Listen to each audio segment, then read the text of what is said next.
नमस्कार दोस्तों, ये उत्तराखंड का ज्योग्राफी वाला सेगमेंट है। तो परीक्षावाणी में जो पॉइंट आउट वाले दिए गए हैं तो संक्षिप्त की का चलिए स्टार्ट करते हैं। अक्षांशीय स्थिति क्या है उत्तराखंड की? 28.43 से 28 डिग्री 43 मिनट से 31 डिग्री 27 मिनट तक। ठीक है, 28, 43, 31, 27। और अक्षांशीय विस्तार कितना हुआ है, कितना अंतर है इसका? 2 डिग्री 44 मिनट। देशांतरीय स्थिति जो है वो क्या है? देशांतरीय स्थिति है पूर्वी देशांतर में 77 डिग्री से 34 मिनट और 81 डिग्री 02 मिनट तक। और अंतर कितना है? 3 डिग्री 28 मिनट्स का। ठीक है, 77, 81, 28, 31। राज्य की लंबाई 358 किलोमीटर है पूर्व पश्चिम। ठीक है, और चौड़ाई क्या है? 320 किलोमीटर है।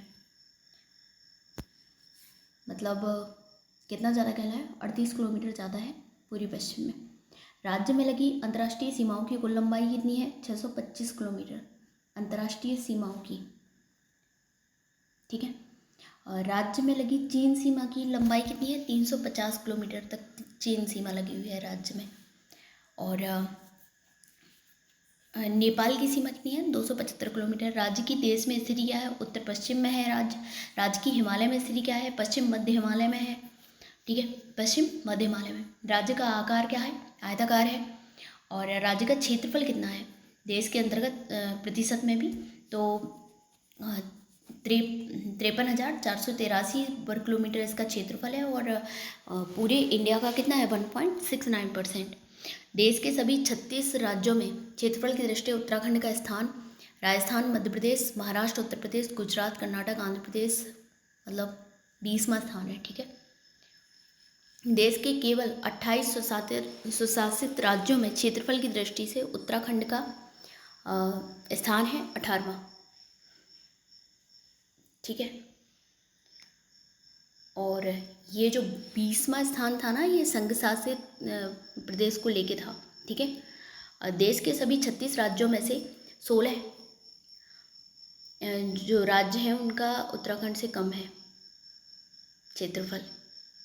राज्य के कुल क्षेत्रफल में पर्वतीय भाग कितना है? 86.07% पर्वतीय भाग है, मतलब 46,035 वर्ग किलोमीटर।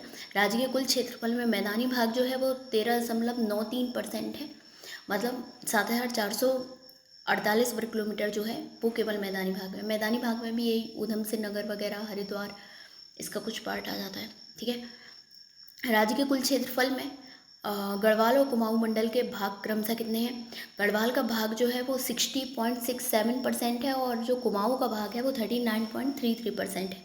गढ़वाल में ज़्यादा परसेंट है। ठीक है, 60.67 और कुमाऊं में है 39.33। राज्य में सर्वाधिक सबसे कम क्षेत्रफल वाले जिले कितने हैं? सर्वाधिक क्षेत्रफल वाला जिला जो है वो चमोली है और सबसे कम क्षेत्रफल वाला चंपावत है। राज्य के सभी जिले क्षेत्रफल के घटते क्रम में बताना है तो सबसे ज़्यादा है चमोली का है, फिर उत्तरकाशी आ जाएगा। चमोली का है 8,030, उत्तरकाशी है 8,016, पिथौरागढ़ है 7,090, फिर पौड़ी आ जाएगा 5,329, फिर नैनीताल आ जाएगा 4,251, टिहरी 3,642, अल्मोड़ा 3,139, देहरादून आ जाएगा 3,088 और ऊधम सिंह नगर 2,542, हरिद्वार 2,360 और बागेश्वर 2,246, रुद्रप्रयाग जो है वो 1,984 और चंपावत जो है जिसका सबसे कम क्षेत्रफल है वो 1,766 है। और सबसे ज़्यादा चमोली का कितना है? 8,030। राज्य की प्राकृतिक सीमा है उत्तर में तिब्बत हिमालय है, पश्चिम में टोंस नदी है, पूर्व में काली नदी है, दक्षिण पूर्व और दक्षिण पश्चिम में तराई क्षेत्र है। ठीक है, राज्य की राजनीतिक सीमाएं क्या है? तो पूर्व में नेपाल है। ठीक है, उत्तर में तिब्बत है, चीन, पश्चिम में हिमाचल प्रदेश है, दक्षिण पश्चिम और पश्चिम में, ठीक है, दक्षिण पश्चिम, दक्षिण तथा दक्षिण पूर्व में उत्तर प्रदेश है स्थित है। राज्य की अंतर्राष्ट्रीय सीमाएं क्या है? उत्तर में तिब्बत और पूर्व में नेपाल। गढ़वाल का द्वार क्या कहलाता है? कोट द्वार, पौड़ी। और कुमाऊं का द्वार क्या कहलाता है? कोट गाठोदाम, नैनीताल। ठीक है, प्रदेश से सटे राज्यों की संख्या कितनी है? 2 है, हिमाचल प्रदेश और उत्तर प्रदेश, 2 ही राज्य है। सर्वाधिक सीमा वाला राज्य जो है वो उत्तर प्रदेश है, और कम सीमा वाला राज्य ऑब्वियसली सेकंड बचा है, हिमाचल प्रदेश होगा। सर्वाधिक राज्यों को स्पर्श करने वाला जिला कौन सा है? तो देहरादून है। उत्तर प्रदेश और हिमाचल प्रदेश को स्पर्श करता है। उत्तर प्रदेश को स्पर्श करने वाले जिले कौन कौन से हैं? 5 हैं। देहरादून है, हरिद्वार है, पौड़ी है, नैनीताल है, उधम सिंह नगर है। हिमाचल प्रदेश को स्पर्श करने वाले 2 ही हैं, देहरादून और उत्तरकाशी। नेपाल को स्पर्श करने वाले जिले कितने हैं? 3 हैं। उधम सिंह नगर नीचे से आ जाएंगे, उधम सिंह नगर, फिर चंपावत आ जाएगा, फिर नॉर्थ में क्या हो जाएगा? नॉर्थ ईस्ट में पिथौरागढ़। तिब्बत को स्पर्श करने वाले जिले कौन कौन से हैं? तिब्बत को ऊपर के तीनों हो जाएंगे, पिथौरागढ़, हम लोग पूर्व से लेंगे तो पिथौरागढ़, फिर चमोली, फिर उत्तरकाशी। राज्य के सबसे पूर्वी और पश्चिमी जिले क्रमशः कौन से? तो पूर्वी जिला कौन सा हो जाएगा? पिथौरागढ़ हो जाएगा, और पश्चिमी जिला है देहरादून। ठीक है। राज्य के सबसे उत्तरी और दक्षिणी जिले कौन से? उत्तरी जिला हो जाएगा उत्तरकाशी, और दक्षिण में उधम सिंह नगर। सबसे लंबी अंतर्राष्ट्रीय सीमा रेखा वाला जिला कौन सा है? पिथौरागढ़ है, नेपाल और तिब्बत से बनाता है। राज्य का वह जिला जो 2 देश को स्पर्श करता है, पिथौरागढ़, जो कि किसको? एक तो यहाँ पे नेपाल को स्पर्श करता है और तिब्बत को। उत्तर प्रदेश में सर्वाधिक और सबसे कम सीमा रेखा वाले जिला कौन से? सर्वाधिक सीमा रेखा वाला जिला है उधम सिंह नगर, और सबसे कम सीमा रेखा वाला जिला है नैनीताल। राज्यों के सर्वाधिक जिलों को स्पर्श करने वाला जिला कौन सा है? 7 जिलों को स्पर्श करता है, पौड़ी। पर्वत श्रेणियों पर स्थित प्रमुख नगर कौन कौन से हैं? नैनीताल है, रानीखेत है, अल्मोड़ा है, डोडीहाट है, जोशीमठ है, गोपेश्वर है, पौड़ी है, मसूरी है। पर्वत घाटियों में बसे प्रमुख नगर कौन है? देहरादून है, चंपावत है, और पिथौरागढ़ है, बागेश्वर है। ये क्या है? पर्वत घाटियों में स्थित है। कौन कौन से हैं? देहरादून, चंपावत, पिथौरागढ़, बागेश्वर, ये पर्वत घाटियों में है। और जो श्रेणियों में है, नैनीताल है, रानीखेत है, अल्मोड़ा है, डोडीहाट है, जोशीमठ है, गोपेश्वर, पौड़ी, मसूरी। ठीक है। भौगोलिक संरचना, धरातलीय विन्यास, स्तर, शैलक्रम और उच्चावच स्वरूपों के आधार पर उत्तराखंड को 8 भौगोलिक क्षेत्रों में बांटा जा सकता है। गंगा का मैदान, तराई क्षेत्र, भाबर क्षेत्र, फिर शिवालिक क्षेत्र, दून क्षेत्र, लघु हिमालयी क्षेत्र, और बृहद हिमालयी क्षेत्र, ट्रांस हिमालयी क्षेत्र। ठीक है। राज्य के किस जिले का अधिकांश भाग गंगा के मैदान के अंतर्गत आता है? हरिद्वार का। किस क्षेत्र में पाताल तोड़ कुएं पाए जाते हैं? तो तराई में पाए जाएंगे। नमी अधिक होने के कारण किस क्षेत्र को तरीनामा नाम से भी जाना जाता है? तराई क्षेत्र को। किस क्षेत्र में पंजाब, हरियाणा, बंगाल आदि राज्यों के लोग निवास करते हैं? तो तराई क्षेत्र में। किस क्षेत्र में? पंजाब, हरियाणा, बंगाल आदि राज्यों के लोग निवास करते हैं तराई क्षेत्र में। तराई क्षेत्र के ठीक उत्तर में स्थित कंकड़ पत्थर से युक्त क्षेत्र को कहा जाता है क्या? भाबर क्षेत्र। किस क्षेत्र को मृदा कंकड़ पत्थर और मोटे बालू से युक्त होती है? भाबर क्षेत्र की। भाबर क्षेत्र के तुरंत उत्तर के पहाड़ियों को क्या कहा जाता है? शिवालिक या बाह्य हिमालय या हिमालय पाद भी कहा जाता है। ठीक है। राज्य में शिवालिक श्रेणी की औसत चौड़ाई और ऊंचाई कितनी है? 10 से 20 किलोमीटर और 700 से 1200 मीटर। अच्छा, यहाँ पे कभी कहीं 1300 मीटर भी लिखा रहता है, तो 700 से 1200 या 1300 मीटर। हिमालय की सबसे नवीन श्रेणी कौन सी है? इसका निर्माण 1.75 लाख वर्ष पूर्व से 3 करोड़ वर्ष पूर्व मायोसीन से निम्न प्लेस्टोसीन के मध्य हुआ है। तो शिवालिक श्रेणी का मायोसीन से कहाँ, कब? निम्न प्लेस्टोसीन तक। उत्तराखंड के अधिकांश पर्यटन केंद्र स्थित है कहाँ पे? शिवालिक में ही है। देहरादून के मंदारसू, बाड़कोट और ऋषिकेश आदि स्थानों पर पाए जाने वाले डोलोबाइट चट्टानों से निकाला जाता है चूना, निकाला जाता है। बेराइट्स के लिए भी फेमस है। इकलौता उत्तराखंड में जगह है देहरादून जहाँ पे बेराइट्स पाया जाता है। शिवालिक पहाड़ियों को प्राचीन काल में कहा जाता था क्या? मैनाक। नेक्स्ट है शिवालिक शब्द शिव और अलग शब्दों से मिलकर बना है। इसका अर्थ है शिव की भौं है। हिमालय की 3 श्रेणियों में से जीवाश्म किस में पाया जाता है? शिवालिक में। शिवालिक श्रेणियों मध्य हिमालय के मध्य के चौरस, समतल और क्षैतिज घाटियों को कहा जाता है। पश्चिमी उत्तराखंड में दून और पूर्वी में द्वार।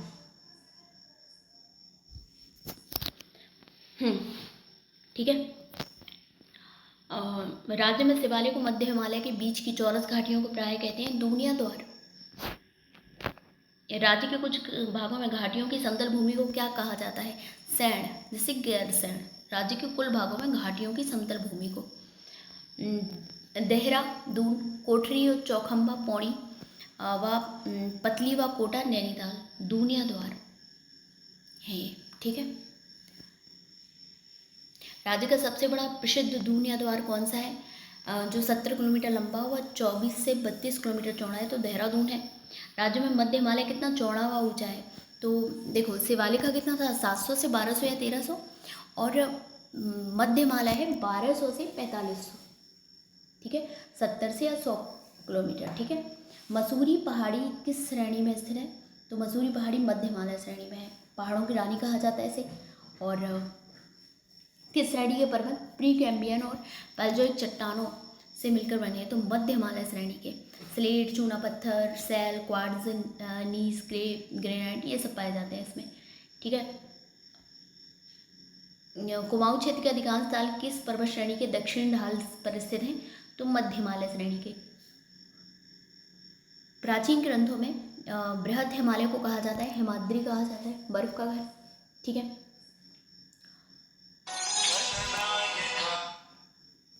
प्राचीन ग्रंथों में बृहद हिमालय को कहा गया है हिमाद्री।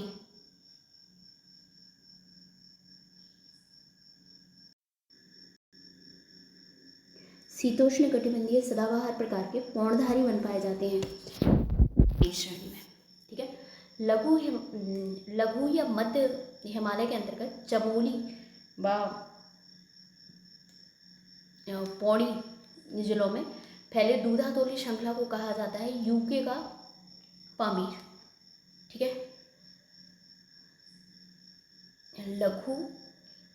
लघु हिमालय के अंतर्गत चमोली व पौड़ी जिलों में फैला है दूधातोली श्रृंखला, ठीक है।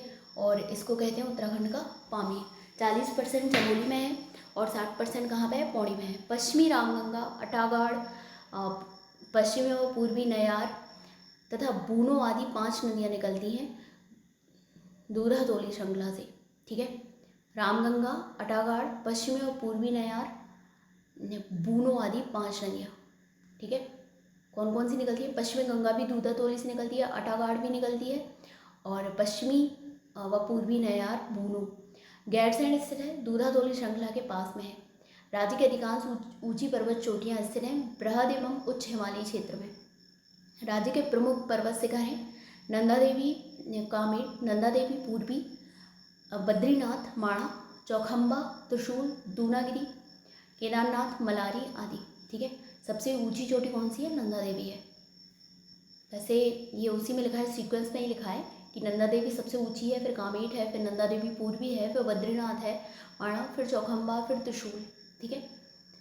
तो मिलान करने भी आ सकता है कि कैसे कैसे सीक्वेंस में। वह शिखर जो शिवधाम के रूप में प्रतिष्ठित है और भिन्न भिन्न दिशाओं से भिन्न भिन्न रूपों में दिखता है, तो ये त्रिशूल शिखर है, चमोली में है। जो सर्वाधिक ऊंचाई वाली 4 चोटियाँ हैं, तो नंदा देवी है 7,817 मीटर है, कामेट जो है 7,756 मीटर है, नंदा देवी जो पूर्वी है 7,434 मीटर है, और माणा जो है 7,272 मीटर है, यही बद्रीनाथ भी, ठीक है। राज्य की सर्वाधिक ऊंचाई वाली अधिकांश चोटियाँ किस जिले में है? तो चमोली में है। भागीरथी और बंदरपूछ व गंगोत्री उत्तरकाशी में स्थित पर्वत चोटियाँ हैं। कौन कौन सी? भागीरथी, बंदरपूछ और गंगोत्री। इनमें सबसे ऊंची जो है वो भागीरथी है, फिर उसके बाद गंगोत्री है, फिर बंदरपूछ है। भागीरथी का है 6,856। उच्च हिमालय क्षेत्र के विशाल हिमनद साक्ष्य प्रस्तुत करते हैं प्लास्टीन युग के हिमाच्छादन का। फूलों की घाटी स्थित है बृहद हिमालय के क्षेत्र में। बृहद हिमालयन क्षेत्र के मूल निवासी हैं तो भोटिया लोग हैं। बृहद हिमालय क्षेत्र में ग्रीष्म काल में पशुचारण हेतु आते हैं तो जाड़ और मार्क लोग आते हैं, ठीक है। अब जलवायु में, ठीक है, इसको भी कंप्लीट कर लेते हैं।